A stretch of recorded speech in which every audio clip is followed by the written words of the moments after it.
Hello everyone. तो कैसे हैं आप सब? आई होप आप सब बहुत अच्छे होंगे और अपनी सीटी की तैयारी को बहुत अच्छे से कर रहे होंगे। तो आज जो हम पढ़ने वाले हैं वो है हरियाणा सीटी का 6 नवंबर 2022 को सेकंड शिफ्ट का जो पेपर हुआ था और उसमें जो हरियाणा जीके के क्वेश्चन पूछे गए थे वो सब क्वेश्चन आज हम इस वीडियो में पढ़ने वाले हैं।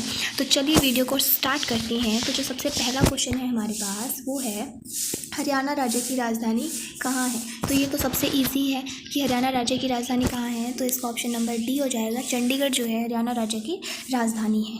ठीक है, इसके साथ साथ चंडीगढ़ एक यूटी भी है, आपको पता ही होगा। तो नेक्स्ट सेकंड क्वेश्चन हमारे पास है कि जो नर नारायण गुफा है वो हरियाणा के किस जिले में स्थित है। ऑप्शन है सोनीपत, यमुनानगर, कुरुक्षेत्र या फिर भिवानी। जो नर नारायण गुफा है उसके अंदर माँ मंत्रा देवी का मंदिर है और ये गुफा शिवालिक पर्वत श्रृंखलाओं की सबसे ऊंची पहाड़ी पर स्थित है और ये यमुनानगर जिले में है। ठीक है, उसके बाद नेक्स्ट क्वेश्चन है हमारे पास क्वेश्चन नंबर 3 जिसमें पूछा गया है कि कौन सी नदी वर्षा ऋतु में हरियाणा राज्य के अंबाला और कुरुक्षेत्र जिले में बाढ़ का मुख्य कारण है। तो अंबाला और कुरुक्षेत्र जिले में जो नदी बाढ़ का कारण बनती है हमें वो नदी बताना। हमारे पास ऑप्शन है हाकरा नदी, राक्षसी नदी, मारकंडा या फिर टांगरी। सो राइट ऑप्शन हो जाएगा ऑप्शन नंबर बी। जो मारकंडा नदी है वो अंबाला कुरुक्षेत्र में बाढ़ का कारण बनती है। जो मारकंडा नदी है गग्गर नदी की उपनदी भी है, सहायक नदी भी है। ठीक है, इसके बाद नेक्स्ट क्वेश्चन पर बात करते हैं। नेक्स्ट है क्वेश्चन नंबर 4 जिसमें हमसे पूछा गया है हरियाणा के दक्षिण पश्चिम में कौन सा राज्य है। राजस्थान, पंजाब, उत्तर प्रदेश या फिर उत्तराखंड। तो दक्षिण पश्चिम में पूछा गया तो दक्षिण पश्चिम में तो राजस्थान है। ठीक है, उसके बाद नेक्स्ट क्वेश्चन की अगर हम बात करें, नेक्स्ट क्वेश्चन है क्वेश्चन नंबर 5 जिसमें पूछा गया है कि जो दीनबंधु छोटूराम पावर प्लांट है वो हरियाणा के किस जिले में स्थित है। ये क्वेश्चन बहुत बार रिपीट हुआ है, सो इसे इंपॉर्टेंट मार्क करेंगे।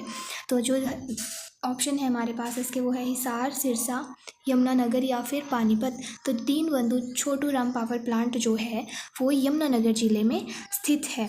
ठीक है, तो आप इसका ऑप्शन नंबर डी लगाएंगे, बी यमुनानगर।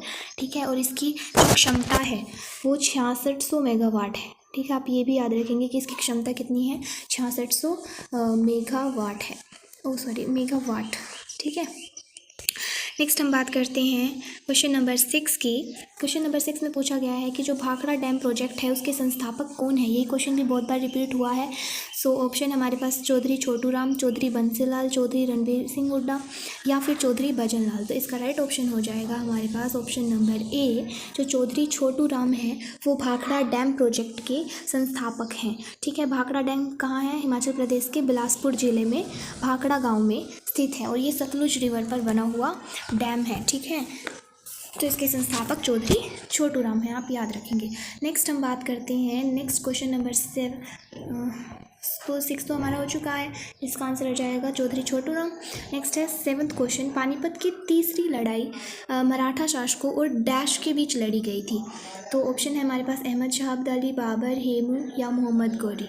सो इसका राइट ऑप्शन हो जाएगा ऑप्शन नंबर ए। ये बहुत इंपॉर्टेंट क्वेश्चन है। जो तीसरी लड़ाई थी वो मराठा शासकों और अहमद शाह अब्दाली के बीच में लड़ी गई थी। ठीक है, पानीपत में लड़ाई लड़ी गई थी और इसमें जो है अफ़गानों की जीत हुई थी। ठीक है, और मराठों की हार का कारण क्या रहा था, हरियाणा की उस टाइम पर पड़ रही ठंड रहा था। ठीक है, और ये युद्ध जो है वो 1761 में हुआ था, आप ये भी याद रखेंगे। नेक्स्ट हम बात करते हैं क्वेश्चन नंबर 8 की। महाभारत में हरियाणा को किस नाम से जाना जाता है। ऑप्शन है हरिधाम, कृषिधाम, बहुधानक या फिर जय संहिता। तो हरियाणा को महाभारत में बहुधानक के नाम से जाना जाता है। ठीक है, ये याद रखेंगे। बहुधानक का मतलब होता है कि अनाज से भरपूर। ठीक है, और महाभारत की रचना किसने की थी, वेद व्यास जी ने महाभारत की रचना की थी। ठीक है, नेक्स्ट हम बात करते हैं क्वेश्चन नंबर 9। क्वेश्चन नंबर 9 में हमसे पूछा गया है कि हरियाणा की पारंपरिक वेशभूषा में जो फरगल है वो क्या है। तो फरगल बताना है, क्या ये शिशुओं की कमीज है या बच्चों का टॉप या फुलकारी ओढ़नी है। तो इसका राइट ऑप्शन हो जाएगा ऑप्शन नंबर सी। बच्चों का जो टॉप या टोपी जो होती है उसको बोला जाता है फरगल, जो सर्दियों में बच्चों को पहनाया जाता है। ठीक है, तो option number C is the correct answer. उसके बाद नेक्स्ट है क्वेश्चन नंबर 10 जिसमें पूछा गया है कि निम्नलिखित में से कौन सा हरियाणा की महिलाओं द्वारा पारंपरिक परिधान है जो दुल्हन को विवाह के समय दिया जाता है? तो ऑप्शन है लहरिया, कुंटी या दीमच या मांडिया। तो हमें बताना है कि जो दुल्हन को विवाह के समय दिया जाता है वो क्या है। सो उसे कहते हैं दीमच, जो दुल्हन को विवाह के समय दिया जाता है। ये एक ओढ़नी है जो विवाह में दुल्हन को दी जाती है।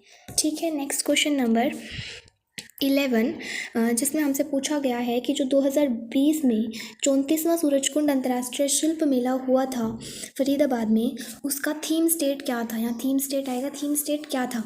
क्या वो हिमाचल प्रदेश था या उत्तर प्रदेश, राजस्थान या पंजाब? तो जो थीम स्टेट था 2020 के 34वें सूरजकुंड मेले में वो था Himachal Pradesh. Option number A हम इसका याद रखेंगे। और यहाँ पर उद्घाटन किसने किया था?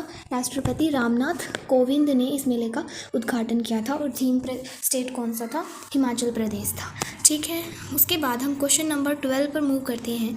क्वेश्चन नंबर जो 12 है उसमें पूछा गया है कि जो फ्लाइंग ट्रेनिंग सेंटर है Haryana institute of civil aviation इसके नाम से है, इसको HICA इसकी फुल फॉर्म भी पूछी जा सकती है एग्जाम में। इसकी स्थापना हरियाणा के किस स्थान पर हुई थी? ऑप्शन है गुरुग्राम, भिवानी, पिंजौर या रोहतक। सो हमें बताना है कि जो फ्लाइंग ट्रेनिंग सेंटर है HICA इसकी स्थापना हरियाणा के किस स्थान पर हुई थी? तो जो हरियाणा में ये HICA के सेंटर्स हैं फ्लाइंग ट्रेनिंग सेंटर, ये 3 हैं। एक हिसार में है, ठीक है, आप याद रखेंगे इसको भी, एक हिसार। उसके बाद दूसरा पिंजौर में है, ठीक है, सेकंड है पिंजौर जो ऑप्शन में गिवन भी है तो पिंजौर हो जाएगा। और जो थर्ड है वो है करनाल। ठीक है, तो आप ये तीनों फ्लाइंग सेंटर याद रखेंगे। ठीक है, हिसार, पिंजौर और करनाल, ये 3 फ्लाइंग सेंटर हैं जो हरियाणा में स्थित हैं। ठीक है, उसके बाद नेक्स्ट हमारे पास है क्वेश्चन नंबर 13। 11 12 तो हो चुका है। ठीक है, तो क्वेश्चन नंबर 13 है हमारे पास कि जो खिलाड़ी हरविंदर सिंह है वो किस खेल से संबंधित हैं? तो हमें ये बताना है कि जो हरविंदर सिंह है वो किस खेल से संबंधित। ऑप्शन हमारे पास है शूटिंग से, डिस्कस थ्रो से, हॉकी या फिर आर्चरी यानी कि तीरंदाजी। तो जो खिलाड़ी हरविंदर सिंह है वो तीरंदाजी से संबंध रखते हैं यानी कि आर्चरी से संबंध रखते हैं। ठीक है, और जो हरविंदर सिंह है ये पहले भारतीय तीरंदाज थे जिन्होंने पैरा ओलंपिक में ब्रॉन्ज मेडल जीता था।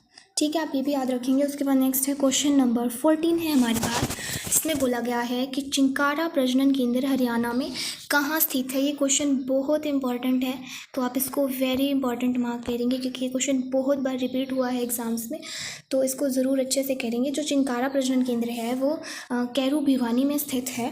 ठीक है, ये जो प्रजनन केंद्र है इसकी स्थापना 1985 को की गई थी, आप ये भी याद रखेंगे। ठीक है, और जो ये प्रजनन केंद्र है ये 60 एकड़ के क्षेत्र में फैला हुआ है और यह हिरन पार्क के नाम से भी फेमस है। ठीक है, कैरू भिवानी में है। ठीक है, आप याद रखेंगे, बहुत इंपॉर्टेंट है। उसके बाद नेक्स्ट हम बात करते हैं क्वेश्चन नंबर 15 की, जिसमें बोला गया है कि किस वर्ष को बालिका शिशु वर्ष घोषित किया गया। तो 2006, 2016, 2014 या 1994। तो हमें बताना है कि कौन सा वर्ष है जिसे बालिका शिशु वर्ष घोषित किया गया था। तो उसका राइट ऑप्शन हो जाएगा 2006 को बालिका शिशु वर्ष घोषित किया गया था। इस टाइम पर जो 0 से 6 महीने के जो लड़के लड़की थे उनका अनुपात जो था वो 819 से बढ़कर कितना हो गया था? 854 आई थिंक हो गया था। तो इस अनुपात के बढ़ने की वजह से 2006 को जो है बालिका शिशु वर्ष घोषित कर दिया गया। उसके बाद हम बात करते हैं क्वेश्चन नंबर 16 की। क्वेश्चन नंबर 16 है जिसमें हमसे पूछा गया है कि जो जटायु संरक्षण प्रजनन केंद्र है JCBC के नाम से फेमस है, इसकी स्थापना कब हुई, जिसे पहले गिद्ध देखभाल केंद्र के रूप में जाना जाता था।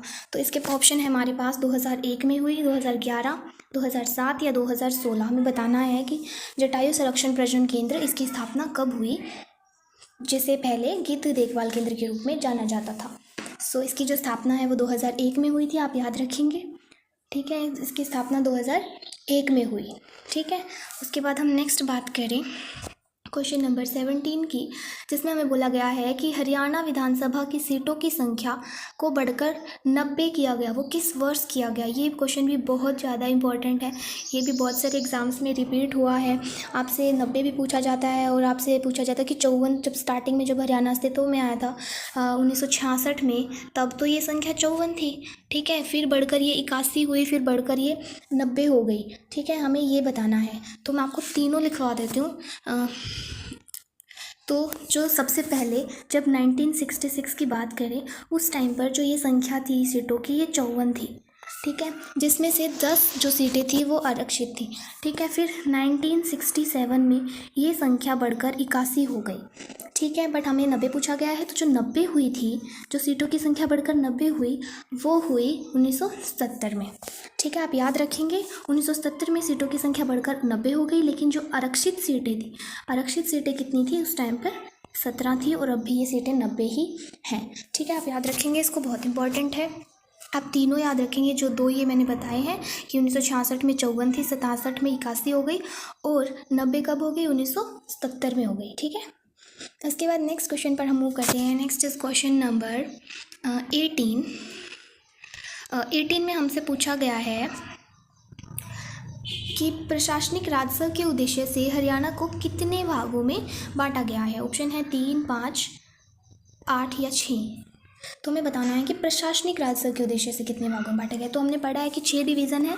ठीक है, हरियाणा में कितने डिवीज़न है? 6 डिवीज़न है, अम्बाला, रोहतक, गुड़गांव, हिसार, करनाल, और 6 है फरीदाबाद। ठीक है, ये 6 डिवीज़न में हरियाणा को बांटा गया है। ठीक है, हरियाणा देश का 17वां राज्य था जो पंजाब से अलग करके बनाया गया था, और उसी टाइम पर इस राज्य को 6 डिवीज़नों में बांटा गया था। आप याद रखेंगे, जिसमें आता है, मैं लिखवा देती हूँ, जिसमें आता है अम्बाला आता है सबसे पहले। ठीक है, अम्बाला बोल ही देती हूँ क्योंकि लिखने में यहाँ पे सबसे पहले आता है अम्बाला। 1 मिनट।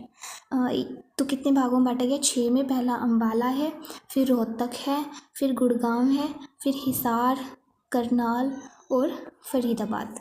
ठीक है, आप ये सब नोट कर लेंगे। उसके बाद नेक्स्ट हमारे पास है क्वेश्चन नंबर 19 में जो हमसे पूछा गया कि महाभारत का युद्ध हरियाणा के किस क्षेत्र में हुई। तो बहुत ईजी है। तो महाभारत का युद्ध कुरुक्षेत्र में लड़ा गया था, 900 BC में लड़ा गया था, और ये युद्ध जो है कुल 18 दिन लड़ा गया। पांडवों और कौरवों के बीच में लड़ा गया, जिसमें पांडव जीते थे। ठीक है, नेक्स्ट हम बात करते हैं क्वेश्चन नंबर 20 की, जनगणना पर जो क्वेश्चन है। ठीक है, 2011 की जनगणना के अनुसार जनसंख्या की दृष्टि से हरियाणा भारत का कौन सा बड़ा राज्य है। ऑप्शन है 18वां, 11वां, 15वां या 10वां। तो हमें बताना है कि जनसंख्या की दृष्टि से हरियाणा देश का कौन सा राज्य है। तो अगर हम बात करें, हरियाणा देश का 17वां राज्य बना था जब 1 नवंबर 1966 को पंजाब से अलग करके बनाया गया था। लेकिन यहाँ बोला गया है कि जनसंख्या की दृष्टि से कौन सा। तो जनसंख्या की दृष्टि से हरियाणा भारत का 18वां बड़ा राज्य है। कौन सा बड़ा राज्य है? 18वां। ठीक है, आप याद रखेंगे कि ये 18वां बड़ा राज्य है। हरियाणा की कुल जनसंख्या की अगर हम बात करें तो वो भारत की जनसंख्या का 2% है। ठीक है, नेक्स्ट हम बात करते हैं क्वेश्चन नंबर 21 की। क्वेश्चन नंबर 21 में हमसे पूछा गया है कि जो लोकोक्ति है हरियाणा की, तावला से बावला, इसका क्या अर्थ है। तो तावला से बावला का अर्थ बताना है। ऑप्शन है हमारे पास, स्वार्थी लोग दूसरों की परवाह नहीं करते। सेकंड ऑप्शन है, उतावले आदमी का विवेक शून्य हो जाता है। महत्वपूर्ण कार्यों की अनुपस्थिति में महत्वहीन कार्य करना, अच्छाई की तुलना में बुराई तेजी से फैलती है। तो इसका तावला से बावला का अर्थ है कि उतावले आदमी का विवेक क्या हो जाता है, यानी कि अगर जो कोई आदमी उतावला है तो वो बावला यानी कि पागल हो जाता है, यानी कि उसका विवेक शून्य हो जाता है। तो option B is the correct answer. Next हम बात करते हैं क्वेश्चन नंबर 22 की। क्वेश्चन नंबर 22 में हमसे पूछा गया है कि किस खिलाड़ी ने राष्ट्रमंडल खेल वर्ष में 2018 में कुश्ती में कांस्य पदक जीता। राष्ट्रमंडल खेलों में कुश्ती में कांस्य पदक किसने जीता। तो ऑप्शन है हमारे पास, विनेश फोगाट, बबीता फोगाट, योगेश्वर दत्त या गतिका झाकड़। ठीक है, तो इसका राइट आंसर हो जाएगा जो बबीता फोगाट है, उसने 2018 में कुश्ती में कांस्य पदक जीता था। ठीक है, राष्ट्रमंडल खेल कहाँ हुए थे? ऑस्ट्रेलिया में हुए थे। ठीक है, गोल्ड कोस्ट में।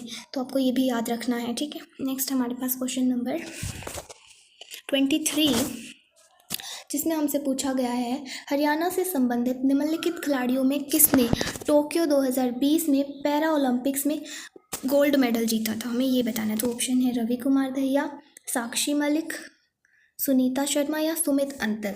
ठीक है, तो जो पैरा ओलंपिक्स में गोल्ड मेडल जीता था वो सुमित अंतिल ने जीता था। आप याद रखेंगे, बहुत इंपॉर्टेंट क्वेश्चन है। ठीक है, जो सुमित अंतिल है वो जेवलिन थ्रोर्स के खिलाड़ी हैं। उन्होंने 68.55 मीटर दूर भाला फेंककर गोल्ड जीता था। ठीक है, आप याद रखेंगे। और इन्होंने वर्ल्ड रिकॉर्ड भी बनाया था, तो इसलिए ये बहुत इंपॉर्टेंट क्वेश्चन हो जाता है। तो आप याद रखेंगे कि जो सुमित अंतिल है, जो जेवलिन थ्रो करते हैं, उन्होंने गोल्ड मेडल जीता था। ठीक है, नेक्स्ट हमारे पास है क्वेश्चन नंबर 24 में हमसे पूछा गया है, हरियाणा के प्रथम राज्य कवि की उपाधि किस व्यक्ति को दी गई है? कवि चंद बरदाई, उदय भानुहंस, भाई परमानंद या श्री खुशीराम शर्मा। तो इसका जो राइट आंसर हो जाएगा उदय भानुहंस जो है उसे राज्य कवि की उपाधि दी गई है। ठीक है, ये हिंदी के प्रसिद्ध कवि हैं और इनका जन्म कहाँ हुआ है? मुजफ्फरगढ़ में हुआ है। ठीक है, जो भी पाकिस्तान में है। ठीक है, तो आप ये याद रखेंगे कि इन्हें राज्य कवि की उपाधि दी गई है। ठीक है, उदय भानुहंस। नेक्स्ट क्वेश्चन नंबर 25 है, गीता का प्रथम श्लोक कुरुक्षेत्र की व्याख्या किस रूप में करता है? तो ऑप्शन है हमारे पास युद्ध क्षेत्र, धर्म क्षेत्र, शिक्षा क्षेत्र या रण क्षेत्र।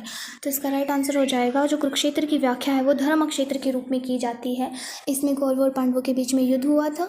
ठीक है, तो यहाँ पर इसे धर्म क्षेत्र के नाम से जाना जाता है। ठीक है, सो ये हमारे पास 25 क्वेश्चंस थे जो मैंने आपके साथ डिस्कस करे हैं। आई होप आपको वीडियो पसंद आया हो।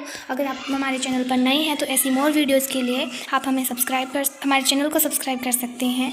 और बस वीडियो इतना ही आज के लिए। Thank you so much for watching.